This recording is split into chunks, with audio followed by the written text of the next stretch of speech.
મિત્રો નમસ્કાર.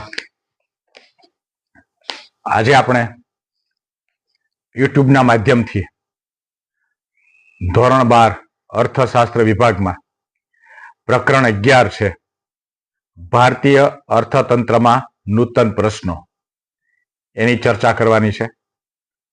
એમાં શહેરીકરણનો અર્થ, શહેરીકરણની અસરો, એની અંદર હકારાત્મક અને નકારાત્મક અસરો, આનો આપણે પરિચય મેળવવાનો છે.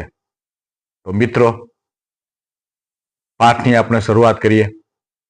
મુદ્દાની શહેરીકરણ, તો અર્થથી એની માહિતી આપણે જોઈશું અને જે એની બે અસરો આપી છે, હકારાત્મક અને નકારાત્મક, એની પણ આપણે સાથોસાથ ચર્ચા કરશું. તો મિત્રો, અહીંયા પહેલા આપણે શહેરીકરણનો અર્થ એ વિશે જોઈએ. મિત્રો, સામાન્ય અર્થમાં ગ્રામ્ય વિસ્તારમાંથી શહેર વિસ્તારમાં થતા વસ્તીના સ્થળાંતરને શહેરીકરણ કહે છે. ગ્રામ્યમાંથી શહેરી વિસ્તારમાં જે વસ્તીનું સ્થળાંતર થાય એને શહેરીકરણ કહેવામાં આવે છે.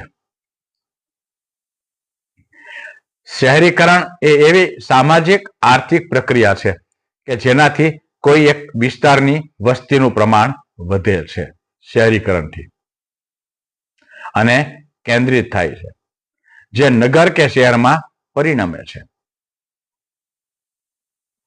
તો અહીંયા આપણે શહેરીકરણ વિશે સામાન્ય માહિતી જોઈ. ત્યાર પછી વ્યાખ્યા જે આમાં આપી છે, 1951માં શહેર કે નગરની વ્યાખ્યા ઘણી ઉદાર હતી, પરંતુ 1961માં નગર કે શહેરની વ્યાખ્યા ચુસ્ત અપનાવાઈ અને 1971, 1981, 1991 અને 2001ની વસ્તી ગણતરી વખતે જે વ્યાખ્યા આપવામાં આવી એ આ રીતે રજૂ કરી શકાય. અલગ અલગ મુદ્દા આપ્યા છે. એવા બધા વિસ્તારો કે જ્યાં મ્યુનિસિપાલિટી કોર્પોરેશન, કેન્ટોનમેન્ટ બોર્ડ અથવા નોટિફાઈડ ટાઉન્સ એરિયા કમિટી હોય. બરોબર, પહેલી બાબત એ થઈ વ્યાખ્યામાં. શું કીધું?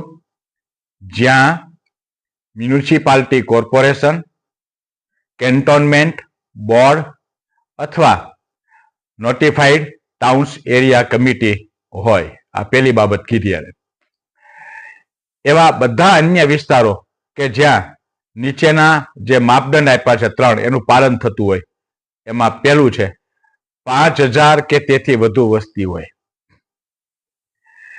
75% કે તેથી વધુ કાર્યશીલ પુરુષ વર્ગ કૃષિ સિવાયના ક્ષેત્રમાંથી રોજગારી મેળવતો હોય, વસ્તીની ગીચતા પ્રતિ ચોરસ કિલોમીટર 400 કે તેથી વધુની હોય. તો વિશ્વમાં ઔદ્યોગિકરણને લીધે શહેરીકરણનું પ્રમાણ વધ્યું અને આ જ રીતે વિશ્વમાં ઔદ્યોગિકરણની પ્રક્રિયા ચાલુ રહી. તો મિત્રો, ખાસ ધ્યાન આપજો, 2050 સુધીમાં વિશ્વની 2/3 જેટલી વસ્તી શહેરોમાં વસતી હશે, રહેતી હશે. તો અહીંયા આપણે શહેરીકરણની સામાન્ય માહિતી જોઈ અર્થ સાથે.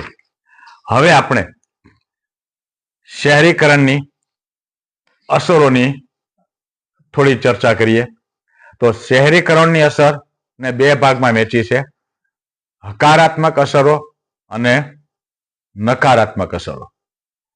હકારાત્મક અસર એટલે સારી બાબત, નકારાત્મક અસર એટલે થોડી નબળી બાબત. જો શહેરીકરણ થાય તો શું ફાયદો થાય અને શહેરીકરણથી શું નુકસાન થાય, આ બાબત આમાં થઈ, હકારાત્મક અને નકારાત્મક. એમાં વિશ્વમાં સૌથી વધુ શહેરીકરણ મિત્રો ચીન પછી ભારતમાં થઈ રહ્યું છે.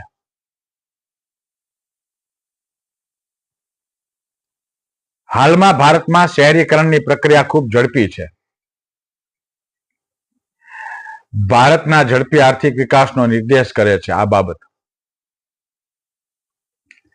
હવે હકારાત્મક અસરોની ચર્ચા કરીએ.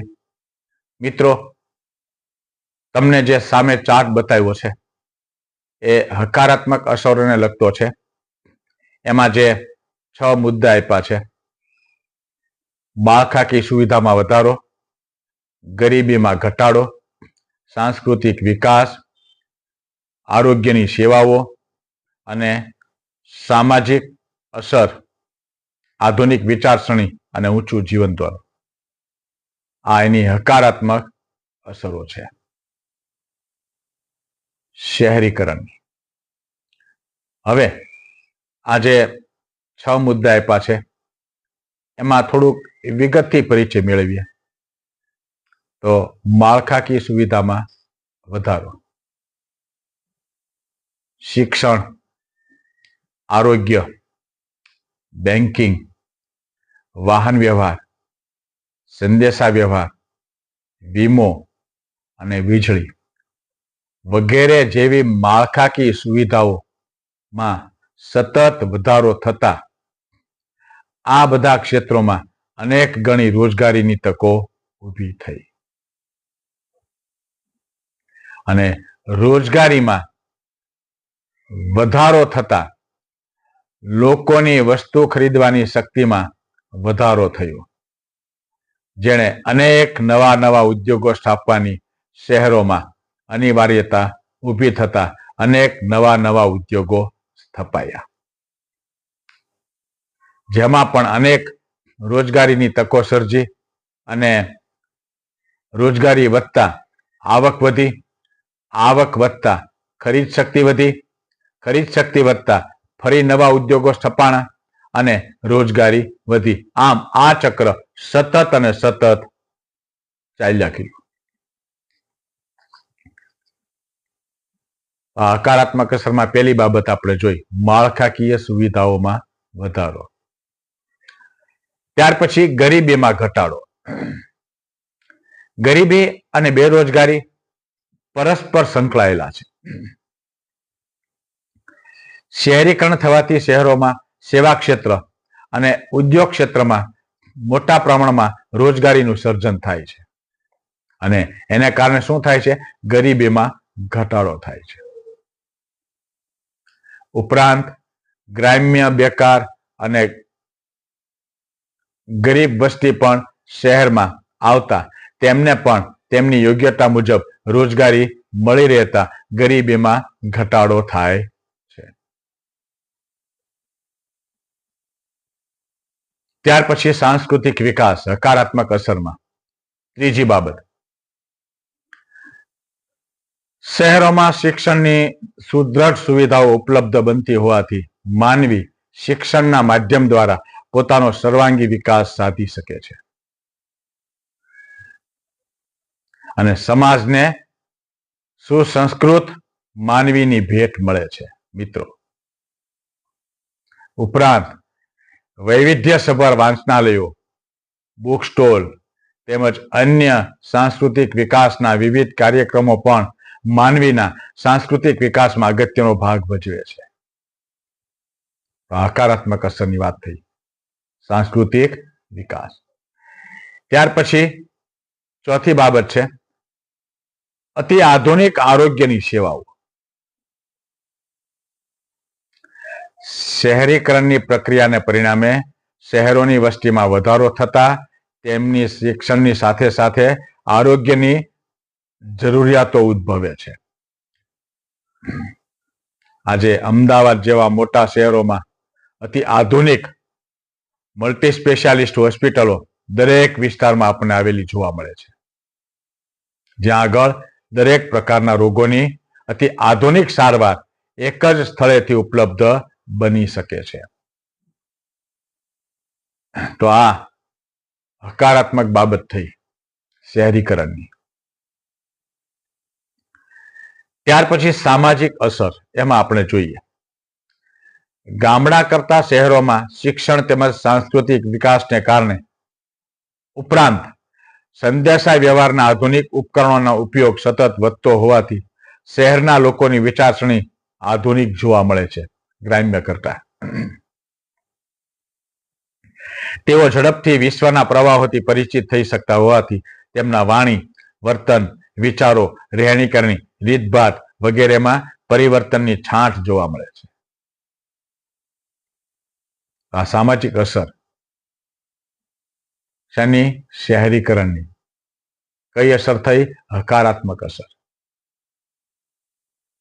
અને ઊંચું જીવન ધોરણ. 6 બાબત આમાં હતી.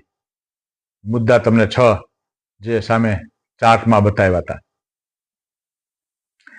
શહેરીકરણને લીધે આવક વૃદ્ધિ તથા અતિ આધુનિક માળખાકીય સુવિધાના કારણે ગ્રામ્ય વિસ્તારના જે લોકો છે એના કરતા શહેરોના લોકોનું જીવન ધોરણ ઊંચું જોવા મળે છે. તો મિત્રો, આ શહેરીકરણની હકારાત્મક અસરની ચર્ચા કરી. ટૂંકમાં ફરીવાર માત્ર મુદ્દાની ચર્ચા કરું છું. સામે જુઓ, ચાર્ટમાં પણ બતાવ્યા છે. માળખાકીય સુવિધાઓમાં વધારો, ગરીબીમાં ઘટાડો, સાંસ્કૃતિક વિકાસ, અતિ આધુનિક આરોગ્યની સેવાઓ, સામાજિક અસર અને ઊંચું જીવન ધોરણ.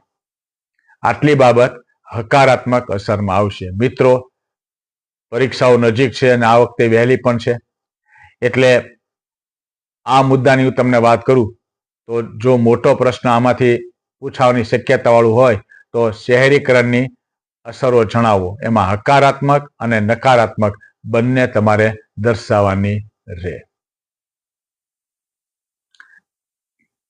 ત્યાર પછી આપણે શહેરીકરણની નકારાત્મક અસરોની વાત કરીએ. નકારાત્મક બાબતો શહેરીકરણની. ભારતમાં થઈ રહેલા અનિયંત્રિત શહેરીકરણને પરિણામે જે સમસ્યા સર્જાય એને આપણે શું કહેશું? નકારાત્મક અસરો. એ બધી અસરો કેવી છે? નકારાત્મક. એમાં પહેલી બાબત આમાં આપી છે. કુલ 6 નકારાત્મક બાબતો છે, આમાં અસરો છે. પહેલી આપી છે આર્થિક અસમાનતા, પછી સામાજિક અસમાનતા, પછી ગંદા વસવાટોનો પ્રશ્ન, કાયદો વ્યવસ્થાની સમસ્યા, આંતર માળખાકીય સુવિધાના પ્રશ્નો અને પર્યાવરણ પ્રદૂષણના પ્રશ્નો. આ નકારાત્મક અસર થઈ. સામે જે તમને ચાર્ટ બતાવ્યો છે એ ચાર્ટમાં આ મુદ્દાઓ તમને દેખાય છે. આ ખાસ તૈયાર કરી નાખજો. હું અવારનવાર આ ચાલુ લેક્ચરમાં એ મુદ્દા મૂકતો રહીશ, એટલે તમને મેઇન વસ્તુની ખબર પડે કે હકારાત્મક અને નકારાત્મક અસરમાં કઈ બાબત આવે. પછી એનો સ્ક્રીનશોટ લઈ લેવો, એટલે શું છે તમે નોટ્સમાં એ ઉતારી શકો. તો હવે અહીંયા નકારાત્મક અસરની એક પછી એક મુદ્દામાં ચર્ચા કરશું. પેલું છે આર્થિક અસમાનતા. મિત્રો, શહેરીકરણની સૌ પ્રથમ નકારાત્મક અસર જોઈએ તો આર્થિક અસમાનતા કહેવાય, ગણી શકાય. શહેરોમાં એક તરફ ઉચ્ચ શિક્ષણ, બરોબર, શહેરોની અંદર પ્રાપ્ત કરેલ બૌદ્ધિક વર્ગ જોવા મળે છે, તેમજ સાહસિક નિયોજકો હોય છે, જેઓ પોતાના ધંધા વ્યવસાયના માલિક હોય છે, જેમની આવકનું સ્તર ઊંચું હોય છે. બરોબર, ખ્યાલ આવી ગયો?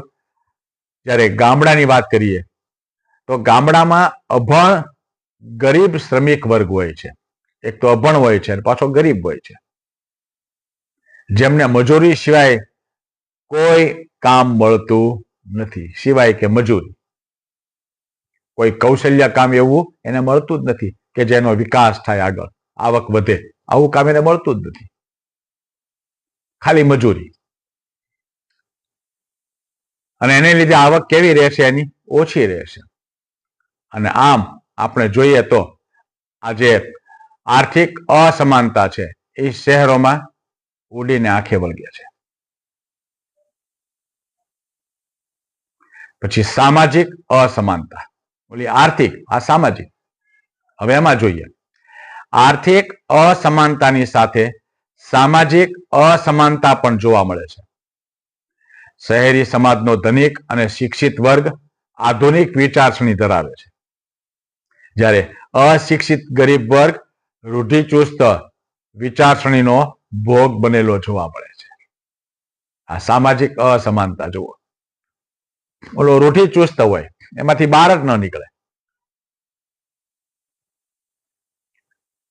કાયદો વ્યવસ્થાની સમસ્યા શહેરીકરણના કારણે આ બને છે. જુઓ, અનિયંત્રિત શહેરીકરણને લીધે શહેરોમાં વસ્તી વિસ્ફોટ ગંભીર સ્વરૂપ ધારણ કરે છે. દાખલા તરીકે માથાદીઠ વાહનની સંખ્યામાં ખૂબ મોટા પ્રમાણમાં વધારો થતા ટ્રાફિકની સમસ્યા સતત વધતી જોવા મળે છે. ઉપરાંત રોજગારીની પૂરતી તકો ન મળતા પૂરતી આવક ન મેળવી શકવાના કારણે લોકો ચોરી, લૂંટફાટ જેવી પ્રવૃત્તિ તરફ વળે છે. અને આવી ઘટનાઓ શહેરોમાં રોજિંદી બનતા કાયદો વ્યવસ્થા તેને પહોંચી વળવા માટે અપૂરતો સાબિત થતા પરિસ્થિતિ કથળતી જોવા મળે છે. કાયદો વ્યવસ્થાની સમસ્યા ઊભી થાય આના કારણે. અને પાંચમો મુદ્દો આપ્યો છે આંતર માળખાકીય સુવિધાઓનો પ્રશ્ન. એમ કે સતત ને સતત શહેરીકરણ થતું જાય તો આને કેમ પહોંચી વળવું, આપણે એક મોટો પ્રશ્ન છે. આંતર માળખાકીય સુવિધાઓ, પરિવહન, આરોગ્ય અને રસ્તા, એની અપૂરતી સેવાઓ, દૂષિત પીવાના પાણીની સમસ્યા જેથી પાણીજન્ય રોગચાળાની સમસ્યા, વીજળીની અપૂરતી સુવિધાઓ, સ્વચ્છતાનો પ્રશ્ન, રસ્તાની અપૂરતી સુવિધાઓ જેવી આંતર માળખાકીય સુવિધાઓ પૂરતા પ્રમાણમાં પૂરી પાડવા સ્થાનિક વહીવટી તંત્ર નિષ્ફળ રહે છે.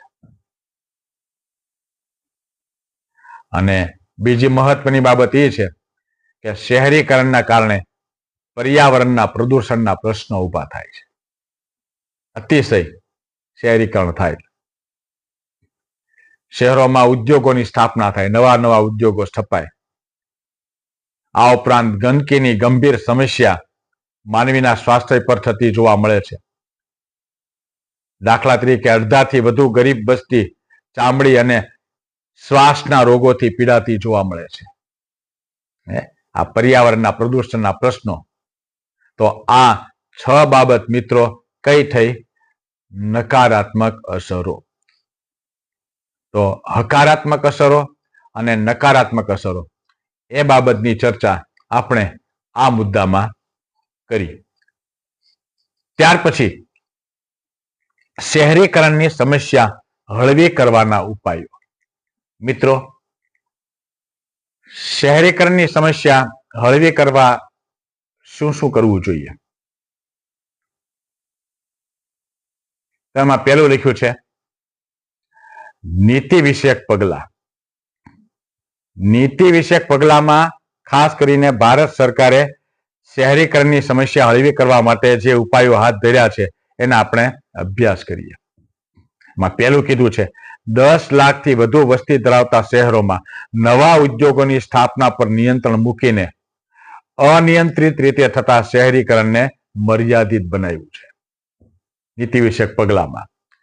પછી મધ્યમ કદના નાના નગરોના વિકાસને પ્રોત્સાહન આપી મોટા શહેરોમાં થતું અસામાન્ય શહેરીકરણ ઓછું થશે.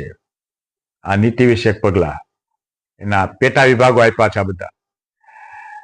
ભારત સરકારે શહેરીકરણની એક નવી નીતિ અપનાવી છે અને એ એવી નીતિ અપનાવી છે કે જેથી મોટા શહેરો વધુ મોટા ન બને અને નાના તેમજ મધ્યમ કદના નગરો મોટા ભાગના રાજ્યો કે પ્રદેશમાં વિકસે.